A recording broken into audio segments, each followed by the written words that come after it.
It's not just who you know, but it's how you know them and how you care about them and develop those personal relationships with them.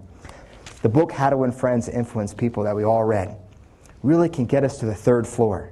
The niceties of using someone's name, writing thank you notes, looking someone in the eye, handshaking, saying thank you, speaking about their interests, seeming like you're genuinely interested in them when you're just trying to be genuinely interested in them. That can only get you to the third floor. And it might get you some sales. It might get you salesperson of the year. It might grow your company 5, 10, 20%. You might live your life totally successful. But you've missed what it tastes like to live on the 4th or 5th floor with relationships. There's a gentleman named Steve Farber. So what are the things that you need to do to get to the 5th floor? So I started thinking about that, and there are really 4 or 5 things that came to my head. To get to the level of the 5th floor relationship, it has to move beyond the niceties of using people's names and saying thank you and speaking about other people's interests. You have to advance people. So the first one is the law of advancement. Advancing others.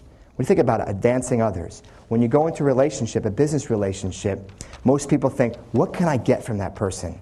My job is to take so-and-so to lunch because I'm going to sell them my widget. I want to push my sale. That's a transaction. But how can I help advance them? So when you're having lunch with your client, are you listening to what their business needs? Are you listening that their daughter lost their job, that you might know someone in the industry that can help them?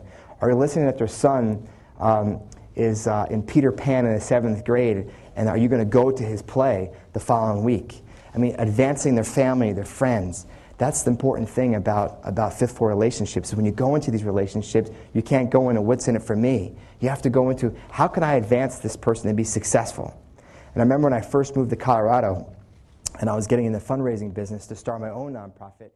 The next one is the law of influence. I mean, each of us have this influence. Each of us knows different people. Each of us has an influence of power that has relationships with different people that can help people. But most of us, we use that influence for our gain. For example, when I talked to you about Charlie Monfort that owns the Rockies, you would think that I would call him up all the time and say, Charlie, can I get free tickets here?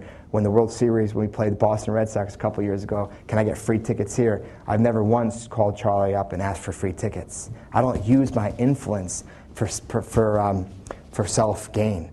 But I can tell you, I've called Charlie 10, 15, 20 times and used my influence to help other people. Can I get tickets for this nonprofit group? Can I help? Can you get one of your players to speak at this group? And I always use my influence to helping others.